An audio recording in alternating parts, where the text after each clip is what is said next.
आधुनिक भारतीय आधुनिक चित्रकला।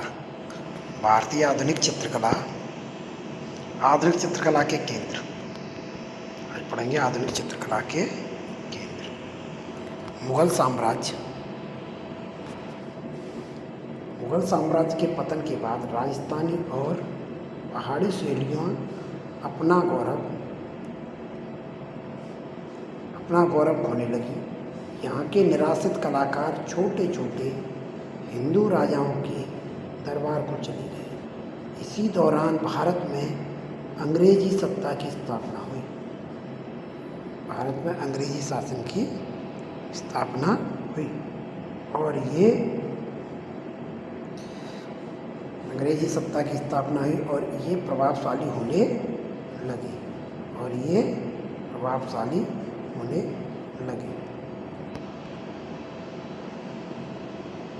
लगे जिसके फलस्वरूप चित्रकार जीविका हेतु निम्न क्षेत्रों की ओर पलायन करने लगे, जैसे कालीघाट, कलकत्ता, लखनऊ, नाथद्वार, तंजौर, पंजाब, उड़ीसा। बंगाल की पटुआ कला। पटुआ कला कहाँ प्रसिद्ध है? पटुआ कला बंगाल में प्रसिद्ध है। कहाँ प्रसिद्ध है? बंगाल में प्रसिद्ध है। पटुआ कला कहाँ प्रसिद्ध है? पटुआ कला बंगाल में प्रसिद्ध है। बंगाल के पटचित्रों का संबंध है प्रतिदिन के प्रयोग से। बंगाल के पटचित्रों का संबंध है प्रतिदिन के प्रयोग से। कलकत्ता शहर की स्थापना हुई थी 1698 ईस्वी में जॉर्ज चारनाक ने की थी।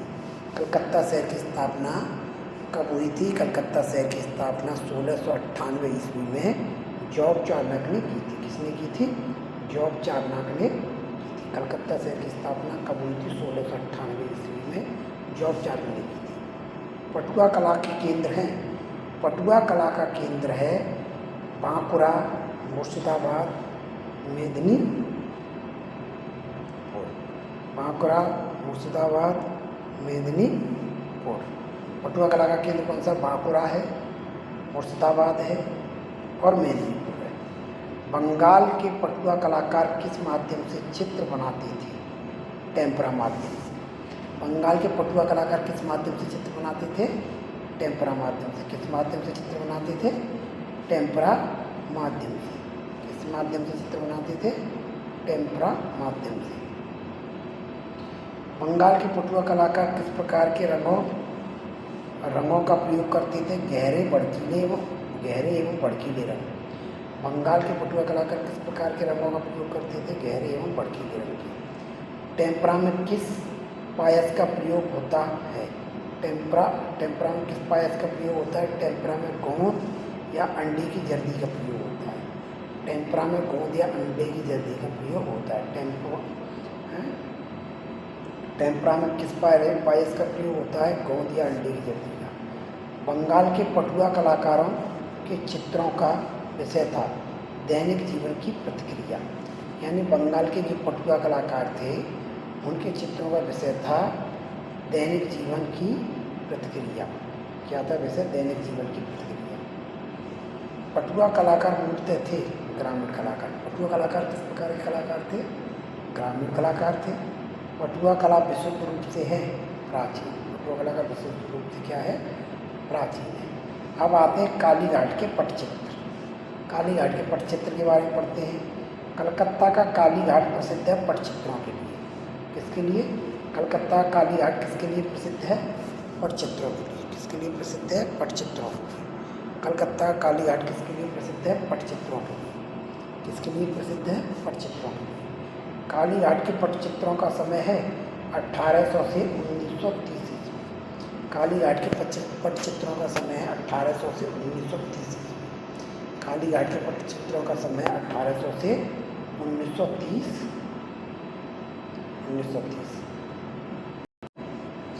कलकत्ता की कालीघाट में काली मंदिर के निकट बिकने वाले चित्रों को कहा जाता है कालीघाट पटचित्र। क्या कहा जाता है? कालीघाट पटचित्र। कालीघाट के पटचित्रों के नाम हैं। कालीघाट के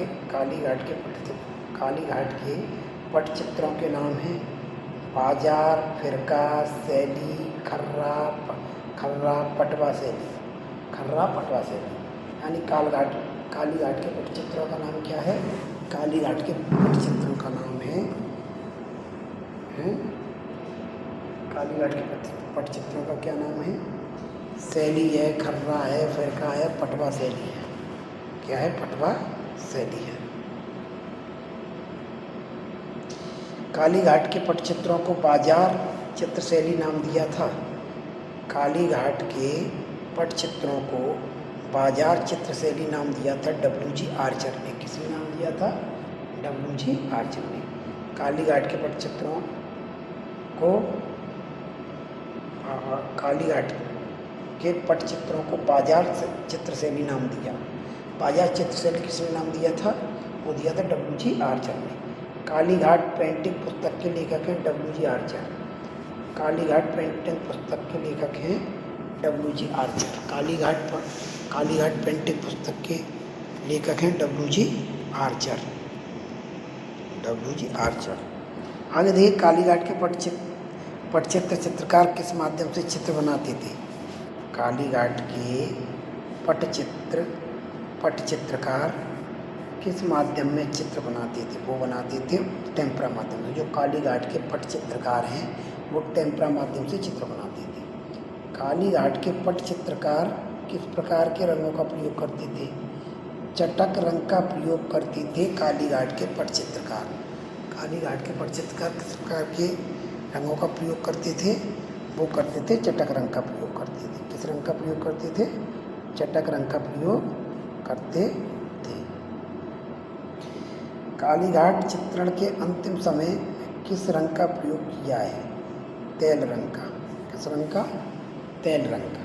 कालीघाट चित्रण के अंतिम समय में किस रंग का प्रयोग किया है? तेल रंग का। किस रंग का? तेल रंग का। कालीघाट के पटचित्रों के प्रमुख केंद्र थे। कालीघाट के पटचित्रों के प्रमुख केंद्र थे। एक था कालीघाट, दूसरा था हुगली, तीसरा था मेदिनीपुर, चौथा था वर्धमान, पांचवा था मुर्शिदाबाद, छठवां था वीरभूमि, सातवां था चंद्रनगर। कालीघाट पटचित्रों के प्रमुख केंद्र थे कालीघाट, हुगली, मेदिनीपुर, वर्धमान, मुर्शिदाबाद, वीरभूमि, चंद्रनगर। कालीघाट के प्रमुख कलाकार थे एन.सी. घोष, के.सी. घोष, नीलमणि दास, गोपाल दास बैरागी। कालीघाट के प्रमुख कलाकार एन.सी. घोष, के.सी. घोष, नीलमणि दास, गोपाल दास बैरागी। एन.सी. घोष, के.सी. घोष, नीलमणि दास, गोपाल दास बैरागी। ये कालीघाट के प्रमुख कलाकार हैं। कालीघाट पटचित्रों का विषय था धार्मिक एवं सामाजिक विषय। कालीघाट के पटचित्रों का विषय था धार्मिक एवं सामाजिक विषय। कालीघाट के प्रमुख चित्र हैं संगीत का अभ्यास करती महिला। कालीघाट के प्रमुख चित्र हैं संगीत का अभ्यास करती महिला, ये इसका श्रेष्ठ चित्र है। राम, कृष्ण, काली, महाभारत का चित्र, झगड़ालू पत्नी का चित्र, वैष्णव पर व्यंग करता चित्र।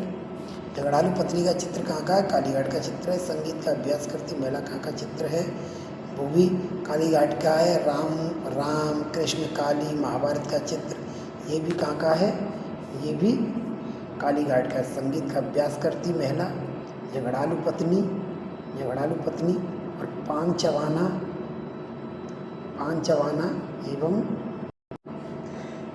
पांचवाना मदिरापान करना, मछली पकड़ने का दृश्य, बंगाली युवती का श्रृंगार, ये कहाँ के हैं? ये कालीघाट के पटचित्र हैं। झगड़ालू पत्नी है,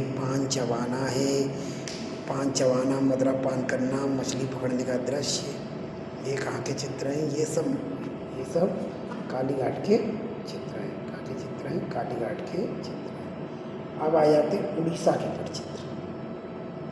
अब पढ़ते हैं उड़ीसा के पटचित्र। देखो, उड़ीसा के पटचित्रों का समय कौन सी शताब्दी रहा है? 17वीं शताब्दी। उड़ीसा के पटचित्रों का समय कौन सी शताब्दी है? 17वीं शताब्दी। उड़ीसा के पटचित्रों में किस स्थानीय शैलियों का प्रभाव दिखता है? वो मुगल शैली का रेखांकन, विजयनगर आकर योजना, अपभ्रंश शैली, etc। अपभ्रंश शैली का अंतराल विभाजन, अपभ्रंश शैली का अंतराल विभाजन। उड़ीसा के पटचित्रों का विषय है, उड़ीसा के पटचित्रों का विषय है वो है राधा कृष्ण। उड़ीसा के पटचित्रों का विषय क्या है? वो है राधा कृष्ण। उड़ीसा के पटचित्रों का विषय क्या है? वो है राधा कृष्ण।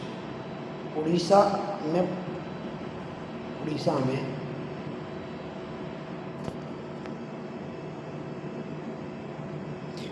उड़ीसा में चित्र किस आधार पर बनते थे? पट या कपड़े पर। उड़ीसा में चित्र किस आधार पर बनते थे? वो बनते थे पट या कपड़े पर। वृक्षों का लताओं के समान अंकन किस शैली की विशेषता है? वो है उड़ीसा के पटचित्र में।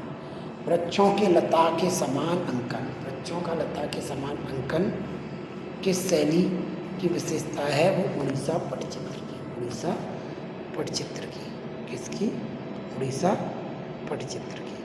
अब पढ़ते हैं नाथ द्वार के पटचित्र। नाथ द्वार के पटचित्र। नाथ द्वार कहाँ स्थित है? सिंहड़ राजस्थान में। नाथ द्वार कहाँ स्थित है? सिंहड़ राजस्थान में। श्रीनाथ जी श्री कृष्ण का मंदिर है नाथ द्वार। कहाँ? नाथ द्वार। नाथ द्वार किस शैली के अंतर्गत आता है? नाथ द्वार मेवाड़ शैली के अंतर्गत आता है। नाथ द्वार किस शैली के अंतर्गत आता है? नाथ द्वार मेवाड़ शैली के अंतर्गत आता है। नाथ द्वार किस लिए प्रसिद्ध है? पटचित्र यानी पिछवाई चित्र के लिए।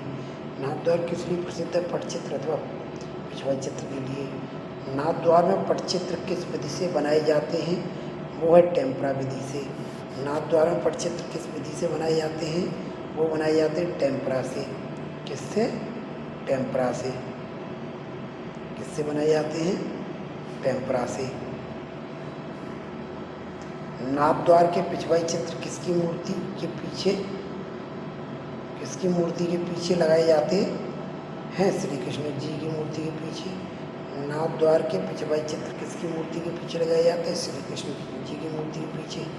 नाथ द्वार में बने पटचित्रों की लंबाई होती थी 20 से 25 फुट। नाथ द्वार में बने पटचित्रों की लंबाई होती थी 20 से 25। नाथ द्वार के पटचित्रों का मुख्य विषय है कृष्ण लीला, श्रीनाथ जी के उत्सव की झांकी। श्रीनाथ जी के उत्सव की झांकी। नाथ द्वार के पटचित्रों का मुख्य विषय है कृष्ण लीला और श्रीनाथ जी के उत्सवों की झांकी। नाथ द्वार शैली के प्रमुख कलाकार थे खुदीराम, घासीराम, नंदलाल, गिरधारी लाल, भंवरलाल, शंकरलाल, गुलाब जी, कमला, इलायची। जो कमला और इलायची थी वो किसकी थी? नाथ द्वार की थी। खुदीराम और घासीराम ये भी नाथ द्वार शैली के कलाकार हैं। नंदलाल, गिरधारी लाल और भंवरलाल और शंकरलाल। नंदलाल, गिरधारी लाल, भंवरलाल, शंकरलाल, गुलाब जी, कमला, इलायची, घासीराम, खुदीराम। घासीराम, खुदीराम, नंदलाल, गिरधारी लाल, भंवरलाल, शंकरलाल, गुलाब जी, कमला और इलायची, ये सब किसके हैं? ये सब नाथ द्वार शैली के चित्रकार हैं। नाथ द्वार शैली के चित्रकार हैं। मैसूर चित्र शैली आप पढ़ेंगे। मैसूर चित्र शैली मैसूर किस राज्य में स्थित है? यह कर्नाटक में स्थित है। मैसूर किस राज्य में स्थित है? कर्नाटक में। मैसूर चित्रकला का समय है 19वीं शताब्दी के उत्तरार्ध। 19वीं शताब्दी के उत्तरार्ध मैसूर चित्र शैली का, मैसूर चित्रकला शैली का समय 19वीं शताब्दी। मैसूर चित्रकला को किस राजा ने संरक्षण दिया था? वो दिया था कृष्णराज बेड़िया ने। मैसूर चित्रकला को किस राजा ने संरक्षण दिया था? वो दिया था कृष्णराज बेड़िया ने। किसने दिया था? कृष्णराज बेड़िया ने। कृष्णराज बेड़िया किस राजवंश का शासक था? वो था विजयनगर राजवंश का। कृष्णराज बेड़िया किस राजवंश का शासक था? वो था विजयनगर राजवंश का। विजयनगर राजवंश की स्थापना किसने की थी? विजयनगर राजवंश की स्थापना हरिहर और बुक्का ने की थी। किसने की थी? हरिहर और बुक्का ने की थी विजयनगर राजवंश की स्थापना। विजयनगर किस नदी के किनारे बसा है? विजयनगर तुंगभद्रा नदी के किनारे बसा है। विजयनगर किस नदी के किनारे बसा है? विजयनगर तुंगभद्रा नदी के किनारे बसा है। विजयनगर राज्य का सबसे महान राजा था कृष्णदेव राय। विजयनगर राज्य का सबसे महान राजा था कृष्णदेव राय। कृष्णदेव राय ने किन मंदिरों का निर्माण कराया था? कृष्णदेव राय ने विट्ठल स्वामी मंदिर का और हजारा राम मंदिर का निर्माण कराया था। कृष्णदेव राय ने किन मंदिरों का निर्माण कराया था? कृष्णदेव राय ने विट्ठल स्वामी के मंदिर का और हजारा राम मंदिर का निर्माण कराया था। किसका कराया था? विट्ठल स्वामी के मंदिर का और हजारा राम मंदिर का निर्माण कराया था। विजयनगर के किस मंदिर में चित्रकला का प्रमाण मिलता है? लेपाक्षी मंदिर का। विजयनगर के किस मंदिर में चित्रकला का प्रमाण मिलता है? विजयनगर के किस मंदिर में चित्रकला का प्रमाण मिलता है? और मिलता है लेपाक्षी मंदिर में। लेपाक्षी मंदिर में चित्रकला का प्रमाण मिलता है। किसका प्रमाण मिलता है? चित्रकला का प्रमाण मिलता है लेपाक्षी मंदिर में। चित्रकला का प्रमाण मिलता है लेपाक्षी मंदिर में, जो कि विजयनगर का है। मैसूर चित्रकला के चित्र धरातल पर बनते थे हाथी दांत और काष्ठ फलक से। हाथी दांत और काष्ठ फलक से, यानी मैसूर चित्रकला के चित्र किस धरातल पर बनते थे? हाथी दांत और काष्ठ फलक में। मैसूर चित्रकला के चित्र किस धरातल पर बनते थे? वो थे हाथी दांत और काष्ठ फलक। मैसूर चित्रकला किसके शासन काल में समाप्त हो गई? मैसूर चित्रकला किसके शासन काल में समाप्त हो गई? वो थी 1868 में कृष्णराज की। मैसूर चित्रकला किसके शासन काल में समाप्त हो गई? वो तो 1868 में कृष्णराज की। मैसूर चित्रकला के चित्रों का विषय है दरबारी चित्रकला। मैसूर चित्रकला के चित्रों का विषय है दरबारी चित्रकला। दरबारी चित्रकला। तंजौर चित्रकला। तंजौर चित्रकला शैली। तंजौर किस राज्य में स्थित है? तमिलनाडु में। तंजौर किस राज्य में स्थित है? तमिलनाडु में। तंजौर चित्रकला का समय है 18वीं शताब्दी। 18वीं शताब्दी से 1855 तक। शताब्दी से 1855 तक। तंजौर चित्रकला का समय 18वीं शताब्दी से 1855 तक। तंजौर चित्रकला की शुरुआत किसके समय में होती है? तंजौर चित्रकला की शुरुआत किसके समय में होती है? तो राजा सर भोजी के समय में। तंजौर चित्रकला की शुरुआत किसके समय में हुई थी? राजा सर भोजी के समय में। किसके समय में हुई थी? राजा सर भोजी के समय में हुई थी। तंजौर चित्रकला की शुरुआत किसके समय में हुई थी? राजा सर भोजी के समय में हुई थी।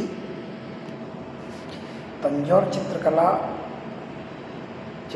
की वृद्धि किसके समय में हुई थी? शिवाजी के समय में हुई थी। तंजौर में चित्रकारों की वृद्धि किसके समय में हुई थी? शिवाजी के समय में हुई थी। किसके समय में हुई थी? शिवाजी के समय में हुई थी। तंजौर चित्रकला में किस विधि से बनते हैं? सुकना विधि से। तंजौर चित्रकला में चित्र किस विधि से बनते हैं? सुकना विधि से। तंजौर चित्रकला में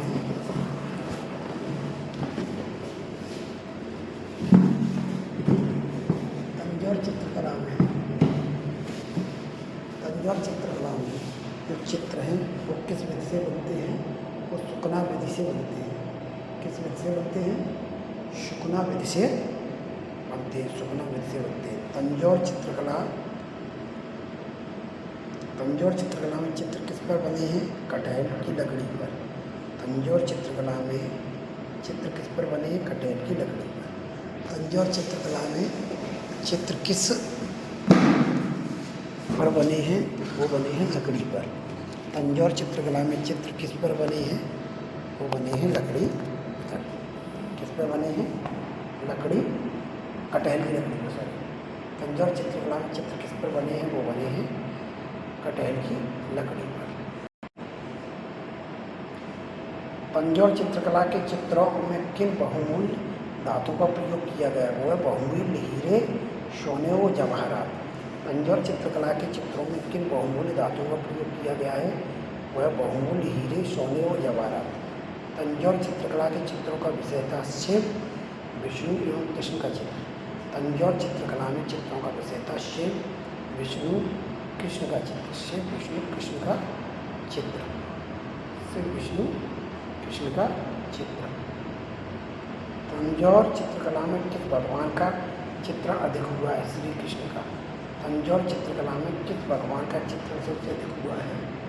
वह हुआ है श्री कृष्ण का। किसका हुआ है? श्री कृष्ण का। किसका हुआ है? तंजौर चित्रकला में किस भगवान का चित्रण सबसे अधिक हुआ है? वो हुआ श्री कृष्ण का। मक्खन के लिए बाल कृष्ण किस शैली का चित्र है? मक्खन के लिए बाल कृष्ण किस शैली का चित्र है? वो है तंजौर चित्रकला का। मक्खन के लिए बाल कृष्ण किस शैली का चित्र है? वो तंजौर चित्रकला का। किसका है? तंजौर चित्रकला का। तंजौर शैली के चित्र आज भी कहाँ देखने को मिलते हैं? तंजौर शैली के चित्र आज भी कहाँ देखने को मिलते हैं? तंजौर के राजमहलों व पटकोटाह के मेलों में। पटकोटा के मेले में तंजौर शैली के चित्र आज भी कहाँ देखने को मिलते हैं? तंजौर शैली के चित्र आज भी कहाँ देखने को मिलते हैं? ये मिलते हैं तंजौर के राजमहल में और पटकोटा के महलों में। तंजौर के राजमहल में, पटकोटा के महलों में। तंजौर और मैसूर शैली के चित्रकारों के नाम था जय, पराजय और विजय। तंजौर और मैसूर शैली के चित्रकारों का नाम था जय, पराजय और विजय। यानी जय, पराजय और विजय ये दोनों किसके थे? तंजौर और मैसूर शैली के चित्रकार थे। तंजौर और मैसूर शैली के चित्रकारों का नाम था जय, पराजय और विजय। जय, पराजय और विजय। अब पढ़ेंगे कांच पर चित्रण। अब क्या पढ़ेंगे? कांच पर चित्रण। कांच पर चित्रण करना कहाँ की मुख्य कला है? कांच पर चित्रण करना कहाँ की मुख्य कला है? ये उल्टे सीधे काम एक ही देश करता है, वो करता है चीन। है कांच पर चित्रण किसने किया? ये किया चीन ने। किसने किया? चीन ने। कांच पर चित्रण करना कहाँ की मुख्य कला थी? ये थी चीन की। अब आते भारत में कांच पर चित्रण करने की शुरुआत कहाँ हुई? तंजौर और दक्षिण भारत में। यानी सबसे पहले कांच पर चित्रण कहाँ हुआ? वो हुआ था चीन में। लेकिन भारत में सबसे पहले कांच पर चित्रण कहाँ हुआ था? वो हुआ था तंजौर में। तंजौर दक्षिण भारत में। तंजौर दक्षिण भारत में। भारत में कांच के चित्रण के केंद्र थे, वो थे तंजौर, मैसूर, कालीघाट। तंजौर, मैसूर भारत में कांच के चित्रण के केंद्र थे। कांच पे जहाँ चित्रण किया जाता था वो तंजौर में, मैसूर में, कालीघाट में किया जाता था। कांच पर चित्रण किस जनजाति से संबंधित थी? वो थी राजू जनजाति, आंध्र प्रदेश की। कांच पर चित्रण किस जनजाति से संबंधित थी? राजू जनजाति आंध्र प्रदेश की थी। कांच पर चित्रण किस जनजाति से संबंधित थी? वो थी राजू जनजाति आंध्र प्रदेश की। राजू जनजाति आंध्र प्रदेश। कांच पर चित्र किन विषयों से संबंधित बनाए जाते थे? देवी देवता, राज दरबार, गढ़िकाओं का चित्र। कांच पर चित्र किन विषयों से संबंधित बनाए जाते थे? देवी देवता, राज दरबार, गढ़िकाओं का चित्र। कांच पर चित्रण करने वाले प्रथम भारतीय कलाकार हैं के.जी. सुब्रमण्यम। के.जी. सुब्रमण्यम। कांच पर चित्रण करने वाले प्रथम भारतीय कलाकार हैं के.जी. सुब्रमण्यम। के.जी. सुब्रमण्यम। रूमी शैली किस शैली को कहा जाता है? वो है लखनऊ। रूमी शैली किस शैली को कहा जाता है? वो है लखनऊ। रूमी शैली किस शैली को कहा जाता है? वो लखनऊ। किस स्थान की चिकनकारी विश्व प्रसिद्ध है? वो है लखनऊ की। किस स्थान की चिकनकारी विश्व प्रसिद्ध है? वो है लखनऊ की। चिकनकारी शैली कहाँ की है? लखनऊ की है। कपड़े पर की गई चित्रकारी को कहते हैं चिकनकारी। कपड़े पर की गई चित्रकारी को क्या कहा जाता है? चिकनकारी। चिकनकारी कहाँ की शैली है? लखनऊ की। कालीन कालीन व बुनकर कला के लिए प्रसिद्ध है भदोही। कालीन और बुनकर कला के लिए प्रसिद्ध है भदोही। भदोही जगह है, भदोही कालीन और बुनकर कला के लिए प्रसिद्ध है। कालीन और रेशम की साड़ियाँ बनाने के लिए प्रसिद्ध है वाराणसी। रेशम की साड़ियाँ बनाने के लिए प्रसिद्ध है वाराणसी। रेशम की साड़ियाँ कहाँ बनाई जाती है? वाराणसी। छींट और लिहाफ बनाने के लिए प्रसिद्ध है वो फर्रुखाबाद। छींट और लिहाफ कहाँ के लिए प्रसिद्ध है? वो फर्रुखाबाद। बर्तन पर नक्काशी की कलई के लिए प्रसिद्ध है वह मुरादाबाद। बर्तन पर नक्काशी के लिए प्रसिद्ध है वह मुरादाबाद। बर्तन पर नक्काशी के लिए प्रसिद्ध है वह मुरादाबाद। बर्तन पर नक्काशी के मलमल पर छपाई का कार्य होता है मथुरा में। मलमल पर छपाई का कार्य होता कहाँ होता है? वो होता है मथुरा में। मलमल पर छपाई का कार्य होता है वो होता है मथुरा में। पीतल की मूर्तियाँ और तांबे का बर्तन बनाने के लिए प्रसिद्ध है मथुरा। पीतल की मूर्तियाँ और तांबे के बर्तन बनाने के लिए प्रसिद्ध है वह है मथुरा। लकड़ी के खिलौने बनाने के लिए प्रसिद्ध है लखनऊ। लकड़ी के खिलौने बनाने के लिए प्रसिद्ध है लखनऊ। लकड़ी के खिलौने बनाने के लिए कौन प्रसिद्ध है? और लखनऊ। लकड़ी पर नक्काशी कार्य के लिए प्रसिद्ध है सहारनपुर। लकड़ी पर नक्काशी कार्य के लिए प्रसिद्ध है वह है सहारनपुर।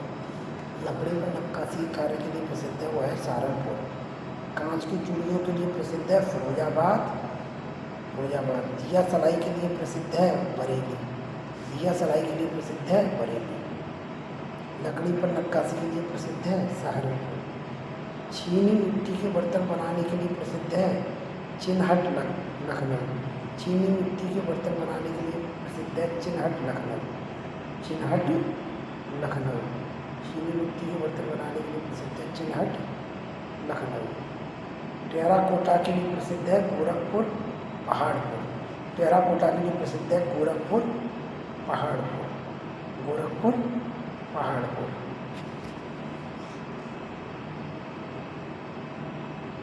भारत में विदेशी चित्रकार, अब इसे हम बाद में पढ़ेंगे।